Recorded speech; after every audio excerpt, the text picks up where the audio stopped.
అంటే రాజీనామాకు దానం వెనకడుగు వేస్తున్నాడట. క్షేత్రస్థాయిలో భిన్నంగా పరిస్థితులు, అందులో భాగంగానే యూటర్న్. కాంగ్రెస్ ఎమ్మెల్యేనే అంటూ నెల క్రితం ప్రకటన, తాజాగా బీఆర్ఎస్ లోనే ఉన్నానంటూ తిరగాస్తూ వ్యక్తిగత హోదాలతో కాంగ్రెస్ ప్రోగ్రామ్స్ కు వెళ్ళానని స్పీకర్ కు అఫిడవిట్ ఇచ్చిండు. అయితే వాస్తవానికి బీఆర్ఎస్ ని ఒక ఆట ఆడుకుంటుండనే చెప్పుకోవచ్చు. అమ్మా ఎట్లా అంటే అందులో ఉన్నా అంటాడు, ఇంట్లో ఉన్నా అంటాడు, ఎండ్లో ఉన్నాలని ఆట ఆడాలని అనుకున్నప్పుడు ఆట ఆడుతున్నాడు. ఎందుకంటే గతంలో కూడా ఈయన కాంగ్రెస్ పార్టీ నుంచి గెలిచే అందులోకి పోయిన ఆయన, అందులో నుంచి ఇళ్ళకి వస్తే తప్పే ఉంది. మరి కాంగ్రెస్ నుంచి అందులోకి పోయినప్పుడు వాళ్ళు ఎందుకు అడగలే, వాళ్ళు ఎందుకు చేర్చుకున్నారు? నువ్వు అందులో ఉన్నాయన ఇండ్లకి ఎట్లా వస్తావు అని అడగాల కదా మరి అప్పుడు. మరి ఇప్పుడు ఇళ్ళ నుంచి అందులోకి పోతే మరి ఇప్పుడు ఎందుకు అడుగుతున్నారు? మరి మొత్తం మీద ఇప్పుడు ఈ కోరియా వెనకపాటు వచ్చేనా ముందర నెగ్గేనా? మరి రానపోగా ఉప ఎన్నికలు వస్తాయా? ఇగో వీళ్ళు రాజకీయాలల్లో చాలా ముదురులు, అంతేనా? ఎట్టనైనా ఆడతారు వీళ్ళు. గట్టికోలేనా? గట్టికోలేగానే. ఇప్పుడు కాంగ్రెస్లో గెలిచి అందులోకి పోయిండు.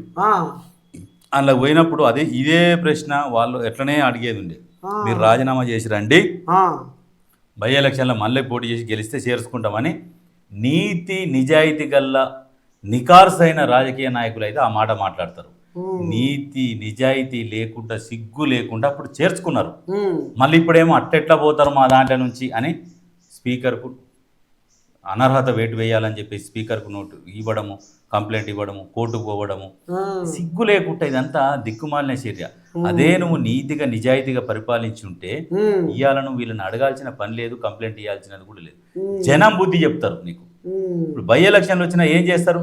అమ్మవాడు చేయలేదా అనే అవసరం ఏముంది, తప్పేముంది మరి జనాలు బారు బూరు బచ్చన్నపేట మేము ఇంతగానం గెలిపిస్తే కార్లకెళ్ళి దిగి చేతికి శేఖాన్ని ఇచ్చాడు అని జనాలు ఏమైనా ఉంటాయితారా? మరి చేతిలోకి గెలిచి మరి కార్లో ఎక్కువసోలే.